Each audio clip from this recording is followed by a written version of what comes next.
ငါနာမည်ကလင်းရှင်ငါ့ကိုနှိမ်ခဲ့တဲ့ရီးစားဟောင်းကအခုတော့တခြားလူတွေရဲ့အနိုင်ကျင့်တာကိုခံနေရပြီးသူငါစီမှာအကူအညီလာတောင်းပေမဲ့ငါဘက်ကဘာတုံ့ပြန်မှုမှမရှိခဲ့ဘူး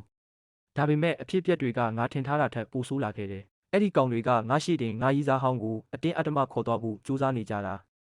သူငါကိုကြည့်နေတဲ့မျက်လုံးတွေထဲမှာနောင်တတွေနဲ့မျက်ရည်တွေပြည့်နေတာကိုငါမြင်နေရတယ်သူတောင်းပန်နေပေမဲ့ငါကတော့အေးအေးဆေးဆေးပါပဲဒါပေမဲ့ငါရဲ့ဒေါသကအကန့်အသတ်ရှိတယ်ငါရှိမှတင်အနိုင်ကျင့်နေတာကိုငါဆက်ကြည့်မနေနိုင်တော့ဘူးငါကားပေါ်ကဆင်းလိုက်တာနဲ့အဲ့ဒီလူမိုက်တွေကငါ့ကိုဝိုင်းလောင်ကြတယ်ငါကတော့စကားအများကြီးမပြောဘူးငါရဲ့အိတ်ထဲကနေသုံးလို့မကုန်တဲ့ပတ်စံထုတ်ပြီးသူတို့မျက်နှာကိုပြစ်ပေါက်လိုက်တယ်ဒီပတ်စံတွေကိုယူပြီး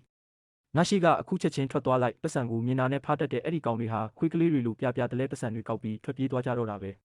ငါရီစားဟောင်းကတော့ငါ့ကိုအံ့ဩတုန်လှုပ်ပြီးကြည်နေကြံရစ်ခဲ့တယ်သူကငါ့ကိုကျေးဇူးတင်စကားပြောဖို့ကြိုးစားပေမဲ့ငါကတော့သူ့ကိုတစ်ချက်တောင်လှည့်မကြည့်ပဲကားပေါ်ပြန်တက်ခဲ့တယ်ငါအတွက်သူကအတိတ်ကလူတစ်ယောက်ပဲလေအခုငါစိတ်ဝင်စားမှုကတခြားနေရာမှာငါကားပေါ်မှာဖုန်းကိုဖွင့်လိုက်တဲ့အချိန်ငါ PK လုပ်ပေးခဲ့တဲ့ stream မှာမလေးချာချာစီကနေ notification တစ်ခုတက်လာတယ်ငါသူ့ကိုတန်းတရဖိုးလက်ဆောင်တွေထပ်ပေးလိုက်တာကိုတလောကလုံးကသတင်းတွေအဖြစ်ဖော်ပြနေကြပြီငါကိုငွေမရှိလို့နှိမ်ခဲ့တုန်းကနှိမ်ခဲ့ပြီးအခုမှလာပြီးမျက်နှာလုံနေတာအရင်ကငါ့အပေါ်သူလုပ်ခဲ့တဲ့အနိုင်ကျင့်မှုတွေတခြားယောက်ျားနဲ့ငါရှိတင်ပြောပါခဲ့တာတွေကိုငါဘယ်တော့မှမမေ့ဘူးအဲ့ဒါကြောင့်ပဲသူ့ကိုငါဘဝထဲကနေအပြီးအပိုင်မောင်းထုတ်လိုက်တယ်သူဘလောက်ပဲနောင်တရနေပါစေအချိန်နှောင်းသွားပြီလေဒါပေမဲ့ငါဘဝကအထီးကျန်မနေပါဘူးငါအနားမှာငါကိုတကယ်ချစ်ပြီးငါအတွက်အရာရာပြင်ဆင်ပေးမဲ့သူရှိနေပြီငါရဲ့အိမ်ပြန်ရောက်တဲ့အခါမှာတော့အရင်ကနဲ့မတူတဲ့နှွေးထွေးမှုကိုငါခံစားလိုက်ရတယ်သူမကငါအတွက်စပွဲအပြည့်ဟင်းလျာတွေအကုန်ချက်ပြုတ်ပေးထားတာငါကိုဂယုစိုက်ပေးတဲ့သူမရဲ့စိတ်ရင်းကိုမြင်ရတဲ့အခါငါရဲ့စနစ်ထဲမှာသူမရဲ့ချစ်ချင်းမြတ်တာအဆင့်တန်းက40%အထိတက်လာခဲ့တယ်သူမကငါအတွက်အကောင်းဆုံးတွေဖန်တီးပေးတယ်လို့ငါကလည်းသူမကိုငါရဲ့အသက်ထက်မကကာကွယ်ပေးသွားမှာပါငါကိုနှိမ်ခဲ့တဲ့သူတွေအတွက်မျက်ရည်ပဲရှိပေမဲ့ငါအနားမှာရှိနေတဲ့သူအတွက်တော့ငါရဲ့စီးစိမ်တွေအကုန်လုံးပုံအောင်ပေးဖို့အဆင်သင့်ပဲမင်းတို့တီလားတခါတလေမှာကိုရမ်းချရတဲ့သူကကိုကိုအဆိုးဆုံးနှိပ်စက်တတ်တယ်ဆိုတာဒီနေ့ငါရဲ့ဘဝဆက်ကြောင်းကိုပြောပြမယ်ငါနာမည်ကလင်းရှင်လူတိုင်းကငါကိုအတုံးမကျတဲ့ကောင်လို့ထင်နေကြတာ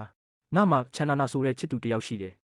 ငါသူ့ကိုအစွမ်းကုန်ဂယုစိုက်ခဲ့ပေမဲ့သူကတော့ငါကိုခြေစုံပစ်သွားခဲ့တယ်8000တန်မိတ်ကပ်ပစ္စည်းမဝယ်ပေးနိုင်လို့ဆိုပြီးငါကိုလူပုံအလဲမှာပါရိုက်ပြီးလမ်းခွဲသွားခဲ့တာအဲ့ဒီအချိန်မှာငါရဲ့တငယ်ချင်းကျိုးထုံကငါဘေးနားမှာရှိနေခဲ့တယ်သူကငါကိုနှစ်သိမ့်ပေးခဲ့ပေမဲ့ငါရင်ထဲမှာတော့မီးတောက်တွေလောင်နေပြီ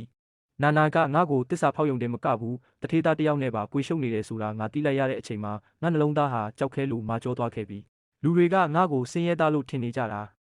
ဒါပေမဲ့ငါရဲ့ဂယုထဲမှာဘသူတွေရှိနေလဲဆိုတာသူတို့မသိကြဘူး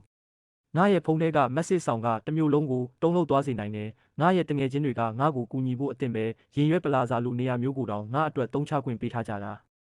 ငါကိုနှိမ်ခဲ့တဲ့သူတွေငါကိုတစ္ဆာဖောက်ခဲ့တဲ့နာနာတို့အုပ်စုမင်းတို့အားလုံးငါရဲ့တကယ်ရုပ်မှန်ကိုမြင်ရတော့မယ်ဒီနေ့ငါတို့မျိုးတဲကနမဲကြီးဖွဲစတစ်ခုကိုရောက်လာခဲ့တယ်အဲ့ဒီမှာငါလုံးဝမမျှော်လင့်ထားတဲ့လူတစ်ယောက်ကိုတွေ့လိုက်ရတယ်သူကတော့ငါကိုပတ်စံမရှိလို့ဆိုပြီးဖျက်သွားခဲ့တဲ့ငါရီစားဟောင်းနာနာပဲသူကတော့သူ့ရဲ့တကြားဖေဖေကြီးနဲ့ချစ်ကြည်နူးနေတာပေါ့ငါကိုမြင်လိုက်ရတဲ့အချိန်မှာသူ့မျက်နှာကပြတ်သွားတာပဲသူကငါကိုတွေ့တာနဲ့နင်လိုစင်းရဲသားကဒီလိုနေရာကိုဘာလာလောက်တာလဲဆိုပြီးအရင်လိုပဲနှိမ်ဖို့ကြိုးစားနေတော့သူ့ဘေးကလူကြီးကလည်းငါကိုမောင်းထုတ်ဖို့လုံခြုံရေးတွေကိုခေါ်တယ်ဒါပေမဲ့သူတို့မသိတာကဒီ plaza တစ်ခုလုံးကငါအပိုင်ဖြစ်နေပြီဆိုတာပဲငါဘာမှအများကြီးမပြောခဲ့ဘူးငါရဲ့လက်ထောက်ကိုပဲခေါ်လိုက်တယ်ချက်ချင်းပဲအားလုံးကငါရှိမှဒူးထောက်သွားကြတာပဲနာနာတယောက်မျက်လုံးပြူပြီးကြည့်နေတော့ငါကတော့သူ့ကိုတစ်ချက်ပဲကြည့်ပြီးပြောလိုက်တယ်ပတ်စံနောက်လိုက်ပြီးငါကိုစွန့်ခဲ့တဲ့နေ့အတွက်ဒါကထိုက်တန်တဲ့နေကုန်းပဲလို့အမှန်တော့ဒါတွေအားလုံးကငါတငယ်ချင်းလင်းရှင်ကငါကလစားချေဖို့ကူညီပြီးတရုပ်ဆောင်ခဲ့တဲ့ဇက်ကွက်ပါပဲ